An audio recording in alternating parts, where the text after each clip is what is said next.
La gestión clínica es la gran piedra angular de la sanidad, tanto de la pública como de la privada.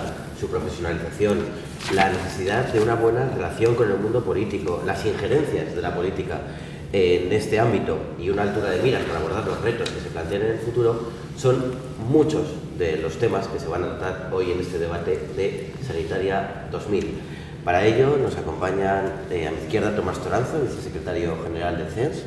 Buenos días. Hola, buenos días. Antonio Fernández Pro, presidente de la Sociedad Española de Médicos Generales. Buenos días. Rafael Llequet, del Gabinete de Estudios del Consejo General de Enfermería. ¿Qué tal? Buenos días. Y Natacha Bolaño, responsable de Relaciones Institucionales y Atención de Pacientes de GEPA. Muy buenos días. Buenos días y gracias. Bueno, pues comenzando con este debate de los retos competenciales, comenzamos por un primer bloque que se llama la objetividad de los gestores. ¿Por qué no se hace una apuesta definitiva por la profesionalización y qué factores están haciendo que esta determinación se rehuya? Si quiere, comenzamos usted. Bueno, pues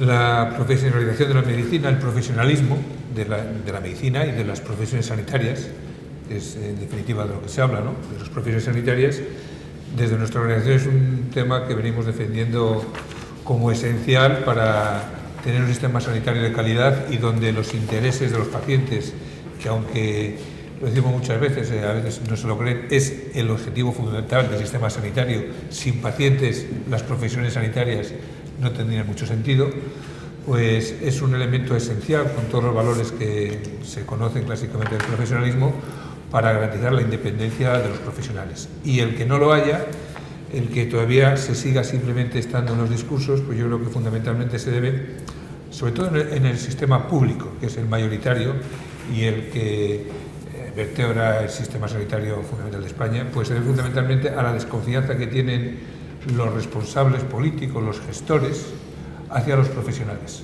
Porque el sistema sanitario administra una gran cantidad de recursos y aunque evidentemente los administradores, los responsables de las instituciones sanitarias siempre apuestan por hacerlo mejor, a veces sus prioridades no es evidentemente la calidad asistencial ni los pacientes ni los profesionales, sino administrar unos recursos que son escasos y tienen normalmente también un alto grado de politización, y el debate político, la utilización de la sanidad como arma arrojadiza en la política está dificultando que el sistema sanitario se desprenda de todas estas servidumbres que tiene, y si fuese el profesionalismo, pues desde luego tendría mucho menos que decir los gestores y mucho más los profesionales. Bien, estando de acuerdo básicamente con la línea que mi compañero de mesa expone, hay una evidencia, ¿no? Es decir, el ser profesional de algo garantiza unas competencias profesionales, ¿no? Unas áreas competenciales. El médico de a pie, el médico de trincheras, vive muy mal esa enorme horquilla, ese enorme vacío que se ha creado, ese espacio, ¿no? Entre el gestor y el profesional, ¿no? Hemos vivido una época, y en cierta medida seguimos en esa línea, de que dependiendo el cariz político o el color político de cada momento, ha habido un cambio de gestores de lo que es la mesogestión, que debería estar asentado en profesionales de la gestión sin lugar a dudas, ¿no? Es decir, el objetivo final de todo el sistema que vertebra la sociedad, evidentemente tiene que ser el paciente, llegar con la mejor calidad al paciente. Entonces, no parece muy lógico que cada cierto tiempo, cada 3-4 años, cada X tiempo, tengamos que hacer un cambio de ritmo, ¿no? en todo lo que supone el día a día, ¿no? En la microgestión, porque a nivel intermedio cambian absolutamente los gestores. Es una demanda de los gestores tradicional, y yo creo que la profesionalización, significa competencia profesional. Yo tengo la impresión de que estamos ante un planteamiento recurrente. Y cuando hablamos de gestión clínica, pues cuando ya tenemos un cierto recorrido en este mundo de la gestión, pues uno piensa en los años 80 y piensa en aquel informe Griffith, y piensa como el INSALU empieza a hablar de gestión clínica allá por el año 87, cómo incluye este tema en el año 2000 en el contrato de gestión, cuando empezamos a hablar en algunos sitios. Yo entonces estaba en la Fundación Jiménez Díaz y recuerdo cómo empezábamos a hablar de los costes por proceso, de la ingeniería de procesos. Ahora hablamos de reingeniería de procesos otra vez. Bueno, por lo tanto, yo lo que sí quiero empezar por decir es que esto de la gestión clínica, pues dicho de una forma popular, si me lo permitís, es tan antiguo como la tos. Es decir, nadie está inventando ahora absolutamente nada. Lo que pasa es que estamos en un momento en el que se impone una austeridad prolongada. Tenemos la sensación de que evolucione como evolucione la crisis económica, nunca habrá mucho más dinero para el sistema sanitario. Por lo tanto, aquí o tomamos medidas que permitan no contener el gasto solamente, no hacer recortes como se han venido haciendo hasta ahora con poco ingenio desde el punto de vista de la gestión, sino realmente conseguir una eficiencia económica. No estoy muy seguro, ya de entrada, ¿no? Y habrá que profundizar en esto luego, supongo, de que el modelo de unidades de gestión clínica, a la vista de la experiencia de lo que fue ya desde los años 90, sea el modelo de elección. Sí, bueno, desde la perspectiva de los pacientes, no creo que sea rehuir a la profesionalización en sí, sino que estamos hablando de incorporar a la profesión sanitaria una necesidad de saber de gestión, de asumir unas responsabilidades que no siempre se pueden traducir en generar esos cambios, porque luego vienen las barreras propias a la toma de decisiones por la propia burocracia que hemos creado en el sistema. Entonces, desde un punto de vista de esa fragmentación que se ha reconocido en muchos ámbitos, cómo conjugar esa profesionalización con que realmente ese aumento de responsabilidad sobre la gestión pueda provocar esos cambios que desde los profesionales sanitarios parecen tan obvios. Bueno, hablando de este punto, hay una cosa clave y que a veces genera mucha polémica, y es los famosos cargos intermedios que a veces son de libre designación, y se dice que, bueno, que esto puede favorecer, porque tiene una relación de confianza con quien le designa, que puede facilitar la labor de ambos. ¿Esto se debe mantener así o se debe colocar a cada persona por criterios puramente objetivos, demostrables sobre el papel? Bueno, vamos a ver. El sistema sanitario tiene cantidad de actores y aquí todo el mundo es necesario y cada uno tiene una serie de funciones, ¿no? Desde administrar unos recursos que son escasos, como se comentaba, y que no parece que por la información que hay que vaya a haber mucho más, a técnicos que mantienen sistemas informáticos, la tecnología, toda cantidad de cosas. Pero el núcleo es la relación médico-paciente, profesional-paciente, son profesionales y pacientes, que es alrededor de lo que está todo lo otro, para dar resolver las necesidades que tienen los ciudadanos desde el punto de vista sanitario. Y en esto hay una serie de profesionales que son las profesiones sanitarias, donde desde luego su único interés tiene que ser el de los pacientes. Ese es el objetivo esencial de su trabajo, eso es lo que fundamenta el profesionalismo, y ahí no cabe la libre designación ni la confianza. Y así además lo avalan no solo el sentido común o el razonamiento que hacemos desde la sanidad, de los profesionales de la sanidad, sino que lo avalan los tribunales. O sea, no una persona no es que ejerce de médico de cualquier otra profesión sanitaria, no es un puesto de confianza, es un puesto profesional al que se accede por méritos, por valía, por capacidad de liderazgo, por muchas otras cosas. Y si no funciona, pues habrá que cesarle por los procedimientos habituales, no por pérdida de confianza, porque si no, al final tenemos capataces o encargados de obra, donde a lo mejor lo que prima, más que el interés y el objetivo fundamental de la asistencia sanitaria, sea cumplir un presupuesto o cumplir una serie de criterios políticos, de servidumbres de cualquier tipo.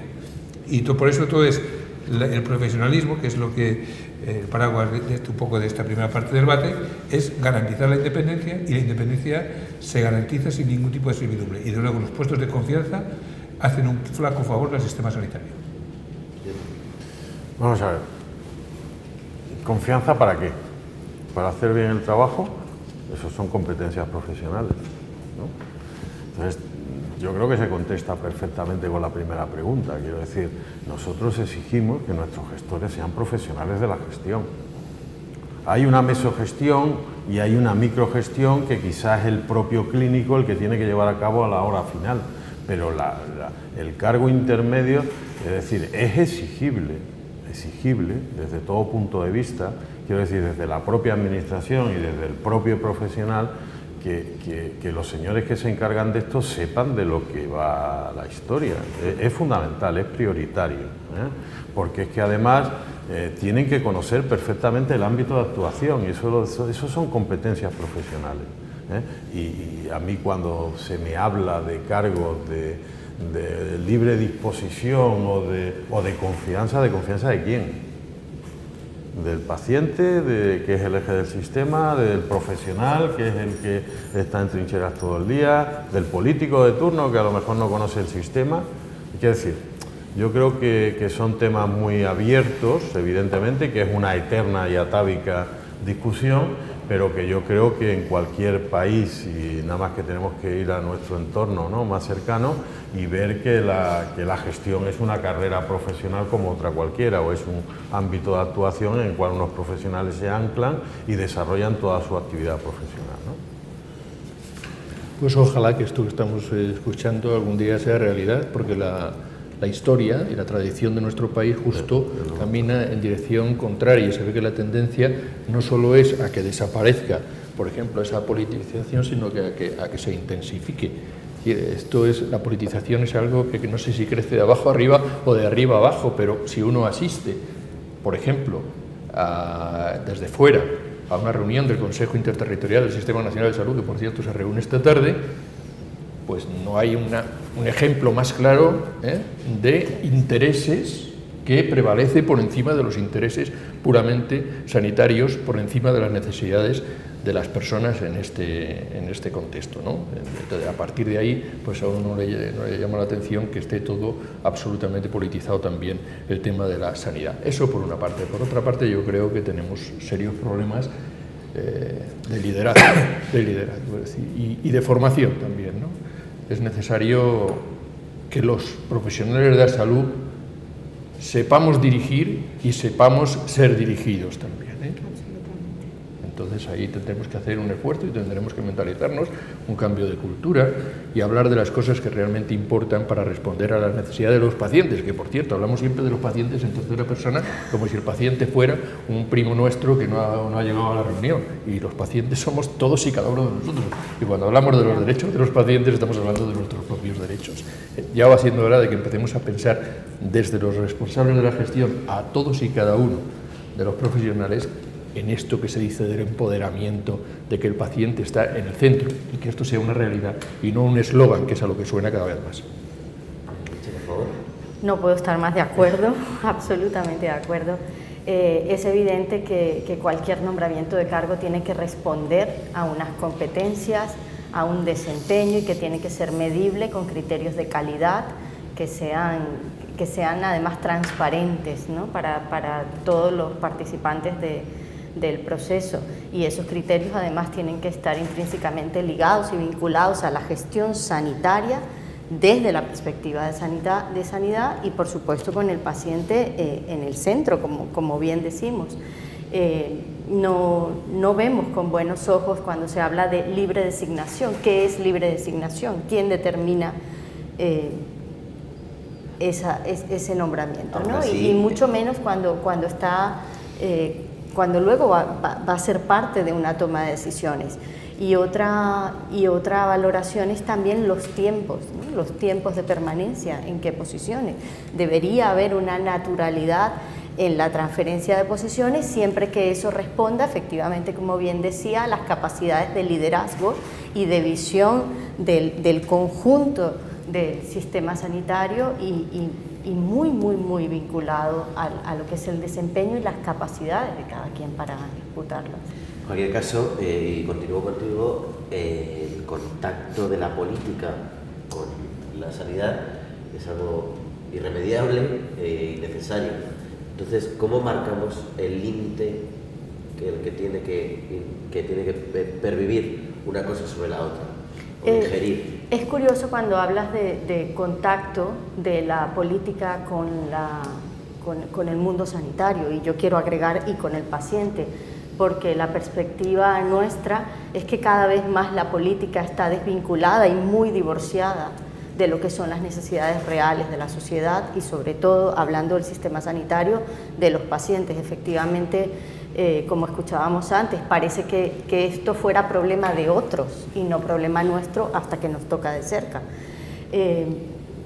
El contacto de la política, más que porque sea una visión y porque tengan la posibilidad de relacionarse, tendría que ser una integración total, tomando en consideración lo que es la opinión y el liderazgo de las personas que más conocen de sanidad, que a fin de cuentas son los que están dentro del sistema. Entonces no podemos tener esa visión compartimentada de cada una de las áreas, pero lo vemos a diario cuando vemos la toma de decisiones desde el campo político hacia, en este caso nos ocupa sanidad, y no parece ser la misma valoración que establecen los sanitarios desde su puesto de actuación, que son a fin de cuentas las personas que dan la cara a los pacientes cada día. ¿Cómo valora? Lo comentábamos, sí, hasta que no tienen que ser los umbrales de pervivencia de la política sobre la sanidad o viceversa. Los políticos tienen una función muy importante en este entorno a la sanidad, hasta tal punto que de su trabajo va a consistir en gran parte la bondad de los sistemas sanitarios. Es una de las patas fundamentales que caracterizan el que un sistema sanitario sea mejor o peor. Y en ese aspecto también en España tenemos experiencia de lo que ha sido la contribución de determinadas políticas, pues fundamentalmente a la creación de un sistema nacional de salud que sabemos todos que es envidiable en cualquier otro lugar del mundo. El problema es cuando el político se cree con el derecho de bajar al terreno y de bajar al albero de la atención sanitaria no sabiendo absolutamente nada de atención sanitaria. Y en este sentido no me cabe ninguna duda de que las cosas irán mejor cuando realmente se deposite en los profesionales la confianza para llevar a cabo la cotidianidad, el día a día de la gestión y de la atención sanitaria.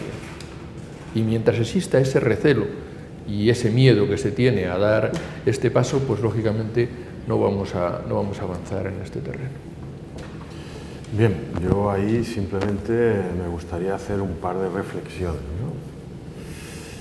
El sistema sanitario español es referente mundial de calidad y es referente mundial de eficiencia y eficacia.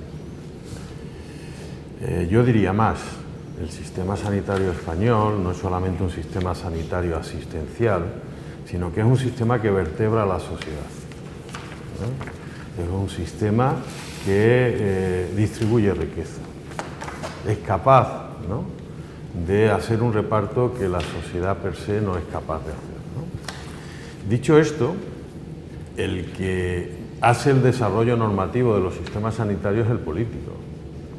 Inexcusablemente tiene que tener una relación franca y clara, y yo diría que transparente, con lo que son los sistemas sanitarios. Y para eso están los periodos electorales y para eso están los programas electorales, para que cada formación política refrende cuál es su escala de valores o cuál es la escala de valores, entre otros, de su propio sistema sanitario. Nosotros nunca podemos perder de vista que el político cambia cada cierto tiempo, pero lo que sí vamos a defender, pase lo que pase, es el sistema sanitario tal y cual está, con sus valores de universalidad, de accesibilidad, de gratuidad, etcétera, etcétera, etcétera. Entonces, por eso, la primera y la segunda pregunta van en la línea de que necesitamos gestores profesionales. Es decir, que no se cambien carteras de servicio al pairo de una situación política determinada, que la sanidad tenga una serie de gastos que no son gastos, son recursos que se ponen a disposición del ciudadano, puesto que la financiación viene de la hacienda pública, y que esos valores tienen que ser consustanciales a la propia política, ¿no? Entonces, inevitablemente tiene que haber una interferencia y tiene que haber una interacción, más que una interferencia, una interactuación entre el político y el sistema sanitario, pero vamos, sin lugar a dudas. Bueno, yo creo que más o menos se ha contestado, pero desde una organización como la nuestra, una organización de profesionales, que además se mueve en el entorno laboral, no debemos olvidarnos que las políticas sociales son uno de los elementos sustanciales de un Estado, y ahí intervienen, pues, hay profesionales, hay pacientes, hay administración, hay cantidad de intereses. Y cada administración, cada partido político, que es en definitiva quien tiene que articular la sociedad con sus valores, pues tiene una visión, ¿no? Nosotros defendemos un sistema sanitario público, de gestión pública, porque creemos que en una sociedad avanzada como la nuestra, la sociedad está llena de personas, que al final somos personas, somos pacientes, somos todo, pero somos los ciudadanos los que tenemos los derechos, y el derecho a la salud es un derecho esencial, básico, y las administraciones deben garantizarlo. Entonces, uno de los valores esenciales es la equidad. Tenemos que tener un sistema sanitario. Al margen del criterio político, los políticos deben garantizar que la salud, la asistencia sanitaria, todo lo que manejamos en este entorno, llega a todos los ciudadanos con igualdad. Y eso tienen que hablar con los profesionales para hacerlo, porque con independencia después de la orientación política, el hecho asistencial, las necesidades, los procesos asistenciales, los pacientes no responden con criterios políticos, ni los profesionales actuamos con criterios políticos. Entonces tiene que haber esa simbiosis donde el político, con su carga ideológica, que es lógica, y cada uno también somos políticos en nuestro quehacer diario, nos dé los instrumentos para resolver las necesidades de los pacientes, porque no es retórica, lo insisto. Nosotros defendemos y creemos que el paciente es esencial, porque todos somos. Tan es así que nuestra organización ha elevado la propuesta de hacer la relación médico-paciente patrimonio inmaterial de la humanidad, porque es que eso es lo esencial y es una relación de confianza.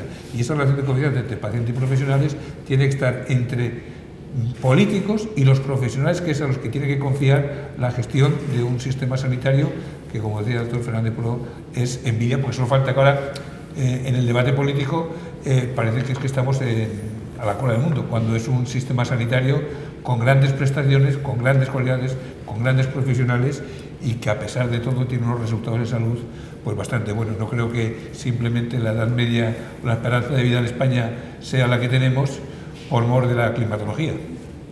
En este segundo bloque que abrimos ahora hablamos del empoderamiento precisamente de los profesionales.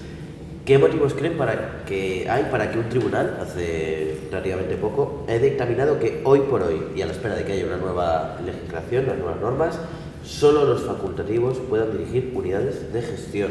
Y si creen que esto camina hacia un verdadero cambio, o si continuará así, o si debería continuar así. Bueno, yo me imagino que los motivos que tiene un tribunal para dictaminar eso, aparte de la coletilla de respetamos las sentencias pero no las compartimos, nosotros las respetamos y en este caso las compartimos, y sobre todo porque los pronunciamientos recientes del tribunal, no solo de la Andalucía, sino que tenemos del Tribunal Superior de Justicia de Madrid y de otros tribunales, no solo, hay bastantes sentencias. En ese sentido, lo que viene a corroborar es lo que dice la legislación vigente. La Ley de Ordenación de las Profesiones Sanitarias dice quién tiene ciertas responsabilidades, y cuando hablamos de las responsabilidades de cada profesión sanitaria están bastante bien definidas en función de cada uno, pero también la Ley de Ordenación de las Profesiones Sanitarias, en el artículo 9, cuando habla del trabajo en equipo, dice cómo hay que organizarlo, hay que jerarquizarlo, porque si trabajas en un equipo multidisciplinar, pues cohesionar, dirigir, todo eso tiene que tener unas responsabilidades, hay que jerarquizar la toma de decisiones y la organización de responsabilidades para que el objetivo de esa unidad asistencial se cumpla, si no, cumplir un objetivo sería pura casualidad. Y entre otras razones, aparte de las de conocimiento, competencia, liderazgo, atribuye la responsabilidad de la gestión asistencial, clínica, no hablamos de la decisión de utilización de recursos que corresponden a otros, sino del proceso asistencial al que tenga en función del objetivo que tenga esa unidad. Si una unidad asistencial de gestión clínica, el objetivo fundamental es el diagnóstico y el tratamiento, tiene que dirigirla quien tiene por ley, por competencia y porque la sociedad ha delegado en esa profesión, porque es que parece que las cosas vienen impuestas por un ente raro, si es la sociedad la que confía y obliga, por eso, a que unas determinadas profesiones estén colegiadas. Eso pues, el médico tiene estas funciones, el enfermero tiene estas funciones, el farmacéutico tiene estas, y en función de la actividad que haga esa unidad, pues la responsabilidad corresponde a uno. Una unidad que el objetivo es el diagnóstico y el tratamiento, le corresponde dirigirla a quien hace el diagnóstico y el tratamiento. Una unidad que el objetivo sería sobre los cuidados, la tiene que dirigir pues quien hace los cuidados. Una unidad que el objetivo es la gestión del medicamento, pues la tendrá que hacer quien gestiona el medicamento. Y los demás serán colaboradores. Y esto pues es bastante sencillo y de momento los tribunales dicen eso porque es lo que dice la ley. Y también hay que recordar que estamos en un Estado de Derecho. Evidentemente, todas las cosas son opinables, pero no se puede imponer solo por la fuerza, sino que hace falta cambios legislativos y sobre todo con una cosa que no hay que olvidar que es todo la pescadilla que se muerde la cola. Estamos para resolver los problemas de los pacientes, no para resolver egos ni discusiones de quién lo hace más alto, ¿no? Bien, yo estoy básicamente de acuerdo. Quiero decir, lo que hace el tribunal no es otra cosa que poner en evidencia lo que dice la Ley Orgánica de Profesiones Sanitarias del 2003. Así que nos estamos remontando ya a un montón de años atrás. Lo único que hace cuando dictamina esta sentencia es seguir la ley y refrendarla en base a unos antecedentes, ¿no? Y, hombre, parece lógico, ¿no?, que las unidades clínicas asistenciales, por pura lógica, las dirija o las controle quien conoce todo el proceso, hasta el fin último. No se trata de una pelea de profesiones, ¿no? Es decir, últimamente, y supongo que después saldrá en el debate, surgen peleas por casi todo. Yo creo que no se trata de eso, ¿no? Es decir, una profesión está llena de áreas competenciales y de técnicas y procedimientos que son propias de sus funciones, ¿no? Y entonces, evidentemente, parece lógico que quien dirija las unidades clínicas asistenciales sean las personas o los profesionales que conocen en su integridad el proceso, ¿no? Desde el Consejo de Enfermería, que sí, pues me temo que no voy a coincidir al menos en todo, desde luego, con lo que se acaba de escuchar, también aplicando la ley. En primer lugar, yo quiero decir, a mí esto me parece un debate antiguo. Sinceramente, me parece que es algo bastante trasnochado. Yo recuerdo cuando se empezó a negociar esta ley que se invoca de ordenación de las profesiones sanitarias, ya por el año 2002, cómo precisamente la idea era clasificar a los profesionales sanitarios en la clasificación pues tradicional, facultativos y no facultativos. Y entonces la ministra de aquel momento, hoy ministra de Fomento en funciones, entendió que había que ir a dar otra orientación a esta clasificación porque facultativo inicialmente es el que está facultado para desarrollar algún tipo de competencia y aquí cada uno tiene las suyas y por lo tanto tan facultativos parece que podían ser unos como otros. Bueno, esto era una cuestión terminológica que llevó al final a que se clasificaran las profesiones en licenciados y diplomados y se establecieran pues una serie de, efectivamente, de competencias para cada uno de ellos. La propia ley prevé que con la puesta en marcha del Espacio Europeo de Educación Superior esto hay que revisarlo y adaptarlo a esa nueva situación. Porque lo primero que hay que entender es que desde ese punto de vista, si hablamos de titulaciones, en este momento tan graduados universitarios son unos como lo somos otros. Y yo quiero decir otra cosa. La Ley de Ordenación de las Profesiones Sanitarias, en su preámbulo lo dice además claramente, que no ha pretendido en ningún caso establecer competencias de unas y otras profesiones de una forma cerrada. ¿Cuál es el problema que dice usted? Los tribunales, ¿por qué dicen esto? Pues lo dicen invocando lo que dicen las demandas correspondientes. ¿El problema de fondo cuál es? Que todavía hay determinados sectores que piensan que la vida inteligente culmina en un sitio y empieza en otro. Y que se les niega a algunos sectores que tengan vida inteligente para hacer lo que llevan haciendo durante muchísimo tiempo. Pero les voy a poner algunos ejemplos que yo creo que son bastante llamativos.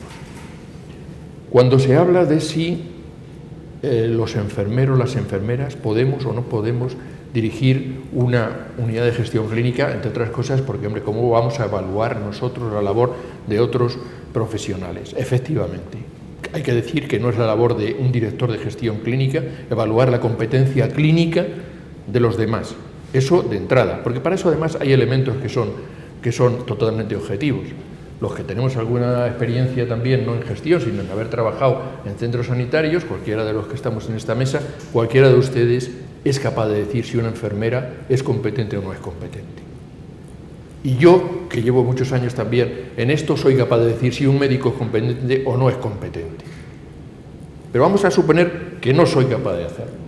Bueno, es que hay elementos que son objetivos.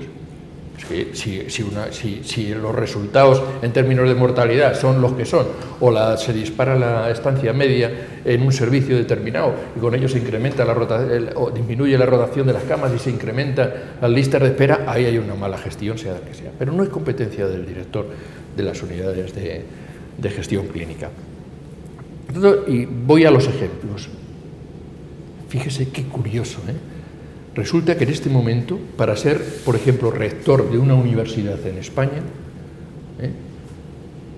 pues hay que tener un título, lógicamente, universitario, que puede ser el de médico, el de filósofo, el de biólogo o el de enfermero. Además, hay que tener un doctorado. Ese doctorado, y ya entre los pares te eligen para ser rector, puede ser rector una enfermera o un enfermero. Pero no solamente eso, resulta que un enfermero pues puede ser profesor titular de universidad, claro que sí, haciendo su oposición como otro cualquiera.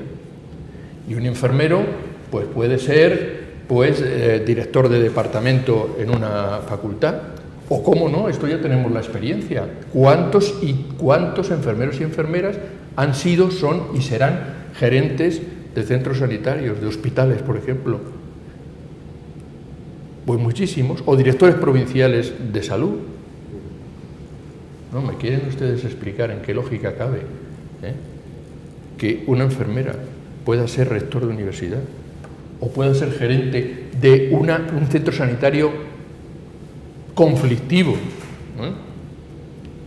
Y resulta que no puede ser director o directora responsable de una unidad de gestión clínica pequeñita. ¿Eso a qué lógica obedece?